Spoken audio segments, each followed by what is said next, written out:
നമസ്കാരം. മലയാളി വാർത്തയിലേക്ക് സ്വാഗതം. രാഹുൽ മാങ്കൂട്ടത്തിനെതിരെ ഉണ്ടായിട്ടുള്ള ലൈംഗികാരോപണ പരാതിയുമായി ബന്ധപ്പെട്ട് കോൺഗ്രസിന് മാത്രമല്ല CPM-നും വലിയ തിരിച്ചടികളാണ് ഉണ്ടായിക്കൊണ്ടിരിക്കുന്നത്. കാരണം തദ്ദേശ തെരഞ്ഞെടുപ്പിൽ ഏറ്റവും മോശമായിട്ടുള്ള രീതിയിലുള്ള വിഷയങ്ങൾ കൊണ്ടുവന്ന രാഷ്ട്രീയത്തെ മാറ്റിമറിക്കുന്നു എന്ന തരത്തിലുള്ള പരാമർശങ്ങൾ വരുമ്പോൾ അവിടെ ഏറ്റവും വലിയ രീതിയിൽ നാണം കെടുന്ന ഒരു വിഭാഗം എന്ന് പറയുന്നത് CPM തന്നെയാണ്. ഇതിനു മുമ്പുള്ള പല ചരിത്രങ്ങളും CPM-നെ സംബന്ധിച്ച് ഇത്തരത്തിൽ സ്ത്രീ വിഷയവുമായി ബന്ധപ്പെട്ടുള്ള പരാമർശങ്ങൾ വരുമ്പോൾ ഉണ്ടാകുന്നു എന്നുള്ളതാണ് യാഥാർത്ഥ്യം. കോൺഗ്രസ് പോലും ഈ വിഷയത്തിൽ എതിർത്തുകൊണ്ട് ഒരു കാര്യങ്ങൾ പറയുകയാണെങ്കിൽ അതിനാദ്യം ഉപയോഗിക്കുന്നത് ഇതിനു മുമ്പ് CPM അല്ലെങ്കിൽ LDF ഇത്തരത്തിലുള്ള ആരോപണങ്ങൾ ഉണ്ടായപ്പോൾ എന്ത് നടപടിയെടുത്തു എന്നുള്ള ചോദ്യമാണ്. മുകേഷ് MLA അടക്കമുള്ള അവർക്കെതിരെയുള്ള പരാതികൾ അടക്കം ചൂണ്ടിക്കാണിച്ചുകൊണ്ടാണ് കോൺഗ്രസ് ഇതിനെ നേരിടുന്നത്. അതായത് രാഹുൽ മാങ്കൂട്ടത്തിൽ എന്നുള്ള വ്യക്തി പണി കൊടുത്തിരിക്കുന്നത് സ്വന്തം പാർട്ടിക്ക് മാത്രമല്ല LDF-ന് കൂടെയാണ് എന്ന് ചുരുക്കം. ഈ വിഷയവുമായി ബന്ധപ്പെട്ടതുകൊണ്ട് തന്നെ വലിയ പ്രതികരണങ്ങൾക്കൊന്നും CPM നേതാക്കന്മാർ നിൽക്കാറില്ല എന്നുള്ളതാണ് യാഥാർത്ഥ്യം. പക്ഷെ കഴിഞ്ഞ ദിവസം രാഹുൽ മാങ്കൂട്ടത്തിനെ പാർട്ടിയിൽ നിന്ന് പുറത്താക്കി എന്നുള്ള നടപടി കൂടെ കൈക്കൊണ്ടതോടുകൂടെ ഈ വിഷയത്തിൽ നിർണായകമായിട്ടുള്ള പ്രതികരണവും ആരോപണങ്ങളും ആക്ഷേപങ്ങളും ഒക്കെ ഉന്നയിച്ച് CPM നേതാക്കന്മാരും രംഗത്തെത്തി. ഇതോടുകൂടെ CPM സഖാക്കന്മാർ പലരും പ്രതിസന്ധിയിലായി എന്നുള്ളതാണ്. കാരണം മുൻപ് ചെയ്തു വെച്ച പല കാര്യങ്ങളെയും ചൂണ്ടിക്കാണിച്ചുകൊണ്ട് ജനങ്ങൾ പ്രതികരിച്ചു തുടങ്ങിയിരിക്കുന്നു. അത്തരം പ്രതികരണങ്ങളിൽ തളർന്നുകൊണ്ട് ഇപ്പോൾ ഒരു CPM നേതാവ് തന്നെ രംഗത്ത് വരികയാണ്. അതായത് PK ശ്രീമതിയാണ് ഈ വിഷയവുമായി ബന്ധപ്പെട്ട് ഇപ്പോൾ രംഗത്തേക്ക് വരുന്നത്. കാരണം ഈ വിഷയവുമായി ബന്ധപ്പെട്ട് CPM നേതാക്കന്മാർ ഇത്തരത്തിൽ ആരോപണങ്ങൾ ഉന്നയിക്കുമ്പോൾ എന്ത് അർഹതയാണ് പാർട്ടിക്ക് ഉള്ളത് എന്നും പലപ്പോഴും പല പരാതിയുമായിട്ട് വരുന്ന ആളുകളുടെ പരാതികൾ പരിഗണിക്കുന്നത് ഒരു തീവ്രത അളക്കുന്ന തരത്തിലാണ് എന്നുള്ള പരാമർശങ്ങളും അധിക്ഷേപങ്ങളും ഒക്കെയാണ് ഇത്തരത്തിൽ ഉയരുന്നത്. ഈ ഒരു വിഷയത്തിന്റെ വിശദീകരണവുമായിട്ടാണ് ഇപ്പോൾ PK ശ്രീമതി അടക്കം രംഗത്തേക്ക് വരുന്നത്.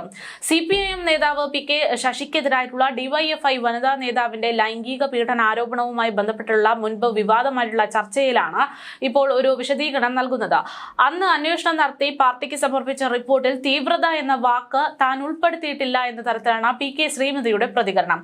തീവ്രതയുമായി ബന്ധപ്പെട്ട ആരോടും താൻ പ്രതികരിച്ചിട്ടില്ല എന്നും കണ്ടാലും കേട്ടാലും അറപ്പുളവാക്കുന്ന ചിത്രങ്ങളും വാക്കുകളും ഉപയോഗിച്ച് നടത്തുന്ന നീചമായ ആക്രമണമാണ് തനിക്കെതിരെ നിലവിലുണ്ടാകുന്നത് എന്നുമാണ് PK ശ്രീമതിയുടെ പ്രതികരണം. ഇത്തരം ആക്രമണം നടത്തുന്നവർക്ക് മനസുഖവും സന്തോഷവും ലഭിക്കുന്നുണ്ട് എങ്കിൽ അങ്ങനെ ആയിക്കോട്ടെ എന്നും ഈ വൃത്തികേടുകൾ എഴുതി വിടുന്നവരുടെ പ്രായത്തിലുള്ള പേരക്കുട്ടികളോട് വിശദീകരിച്ച് മനസ്സിലാക്കാൻ കുറച്ച് വിഷമിക്കേണ്ടി വരുന്ന സാഹചര്യം എന്നേ ഉള്ളൂ എന്നും PK ശ്രീമതി പറഞ്ഞു. ഫേസ്ബുക്കിലൂടെയായിരുന്നു PK ശ്രീമതിയുടെ ഇത്തരത്തിലൊരു പ്രതികരണം. മനസാവാച അറിയാത്ത കാര്യങ്ങൾ പോലും എനിക്കെതിരെ കുപ്രചാരണം നടത്തിയത് കേട്ട് തഴമ്പിച്ച ചെവികളാണ് എന്റേത്. പാർട്ടി പ്രവർത്തകരിൽ തെറ്റ് ചെയ്തവരുണ്ട് എങ്കിൽ അവർക്കെതിരെ ശക്തമായിട്ടുള്ള നടപടി എടുക്കുന്ന പാർട്ടിയാണ് CPIM എന്ന് എല്ലാവർക്കും അറിയാം.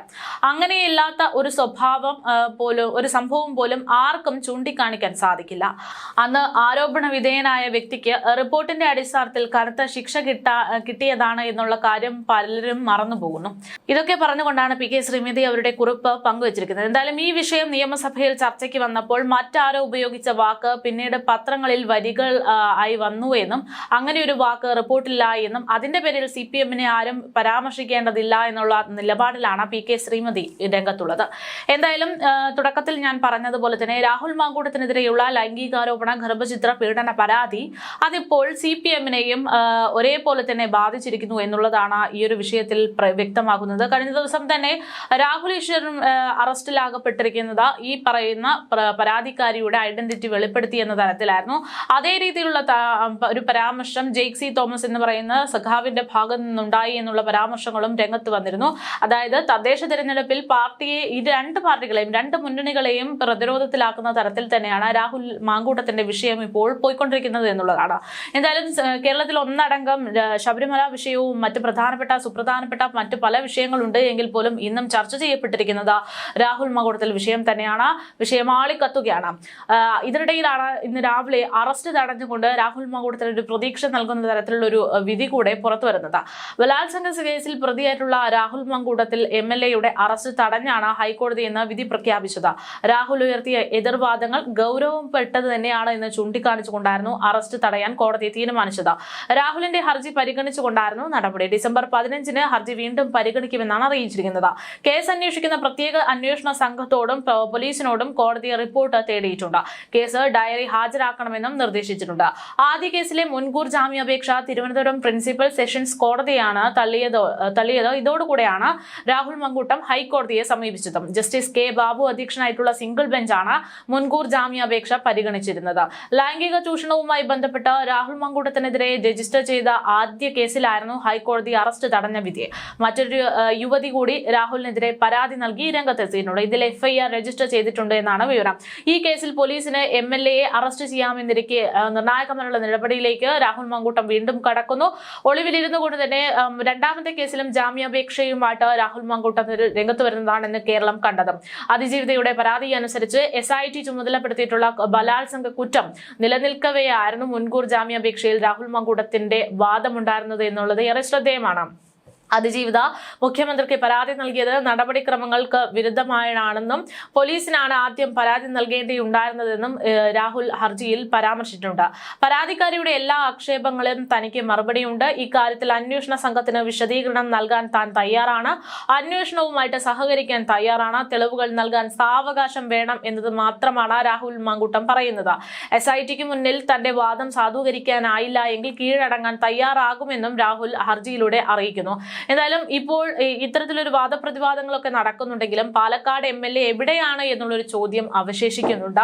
കാരണം തുടക്കം മുതൽ തന്നെ, അതായത് പരാതിക്കാരി പരാതി നൽകി എന്നതിന്റെ റിപ്പോർട്ട് വന്ന് മണിക്കൂറുകൾക്കുള്ളിലാണ് പൊതുപരിപാടിയിൽ പങ്കെടുത്തിരുന്ന രാഹുൽ മങ്കൂട്ടത്തിനെ കാണാനില്ല എന്നുള്ള വാർത്തകൾ പുറത്തുവരുന്നത്. തുടക്കത്തിൽ MLA ഓഫീസിൽ അടക്കം ഉണ്ടാകുമെന്ന് പ്രതീക്ഷിച്ചിരുന്നുവെങ്കിലും MLA ഓഫീസ് അടച്ചിട്ടുകൊണ്ട് രാഹുൽ മങ്കൂട്ടം നാട് കടന്നു എന്ന തരത്തിലുള്ള വാർത്തകളാണ് പുറത്തു വന്നത്. പിന്നീട് പോലീസ് രാഹുൽ മങ്കൂട്ടത്തിന് വേണ്ടിയുള്ള തിരച്ചിലുകൾ സജീവമാക്കി. ആ സജീവമായുള്ള തിരച്ചിലുകൾ പലപ്പോഴും രാഹുൽ മങ്കൂട്ടം ചെന്നെത്തുന്ന സ്ഥലങ്ങളിൽ നിന്ന് മണിക്കൂറുകൾക്ക് തൊട്ടടുത്ത നിമിഷം തന്നെ പോലീസ് അവിടെ എത്തുന്നുണ്ടെങ്കിലും അവിടെ നിന്ന് പെട്ടെന്ന് തന്നെ രാഹുൽ മങ്കൂട്ടത്തിൽ രക്ഷപ്പെടുന്ന സംവിധാനമാണ് ഉണ്ടായിട്ടുള്ളത്. ഇതിൽ പോലീസിന്റെ അകത്തു നിന്ന് തന്നെ രാഹുൽ മങ്കൂട്ടത്തിന് പോലീസിന്റെ വിവരങ്ങൾ ആരോ ചോർത്തി നൽകുന്നുണ്ട് എന്ന സംശയങ്ങൾ അടക്കം നിലനിൽക്കുന്നുണ്ട്. ആഭ്യന്തര വകുപ്പ് തന്റെ കയ്യിലായിരുന്നുവെങ്കിൽ താൻ 24 മണിക്കൂറിനുള്ളിൽ MLA-യെ അറസ്റ്റ് ചെയ്തേനെ എന്നുള്ളതാണ് ഈ ഒരു വിഷയത്തിൽ എന്തുകൊണ്ട് പോലീസ് അറസ്റ്റ് ചെയ്യാൻ വൈകുന്നു എന്നുള്ള ചോദ്യവുമായി വന്നപ്പോൾ രമേശ് ചെന്നിത്തല പ്രതികരിച്ചത്. അതേസമയത്ത് ഇത് പോലീസിന്റെ വീഴ്ചയൊന്നുമല്ല, പോലീസിനെ കൊണ്ട് സാധിക്കുന്ന രീതിയിൽ പ്രതികരണം നടത്തുന്നുണ്ട്. എപ്പോൾ വേണമെങ്കിലും അറസ്റ്റിലാക്കപ്പെടാം എന്നുള്ള തരത്തിലുള്ള ഒരു പരാമർശമാണ് ഈ ഒരു വിഷയത്തിൽ സഖാക്കന്മാരുടെ പ്രതികരണം. എന്തായാലും രാഹുൽ മങ്കൂട്ടം എന്ന് പറയുന്നത് പോലീസിനും തലവേദനയായി മാറിക്കൊണ്ടിരിക്കുകയാണ്. കാരണം കഴിഞ്ഞ 9 ദിവസത്തിലധികമായിട്ട് ഇപ്പോൾ രാഹുൽ മങ്കൂട്ടത്തിൽ പിടികിട്ട പുള്ളിയെ പോലെ കറങ്ങുന്നു എന്ന തരത്തിൽ തന്നെയാണ് വാർത്തകൾ പുറത്തു വരുന്നത്. ഒരു ചുവന്ന കാറിലാണ് രാഹുൽ മങ്കൂട്ടത്തിൽ രക്ഷപ്പെട്ടിരിക്കുന്നത് എന്നുള്ളതാണ് വിവരം. എന്തായാലും ഒന്നുകിൽ അറസ്റ്റ്, അല്ല എങ്കിൽ ഈ പറയുന്നത് പോലെ കീഴടങ്ങൽ എന്നുള്ള സാധ്യതകൾ വരുന്ന സാഹചര്യത്തിലാണ് പെട്ടെന്ന് രാഹുൽ മങ്കൂട്ടത്തിന്റെ ആദ്യ കേസുമായി ബന്ധപ്പെട്ട അറസ്റ്റ് തൽക്കാലത്തേക്ക് കോടതി തടഞ്ഞിരിക്കുന്നു എന്നുള്ള വാർത്തകൾ പുറത്തു വന്നിരിക്കുന്നത്.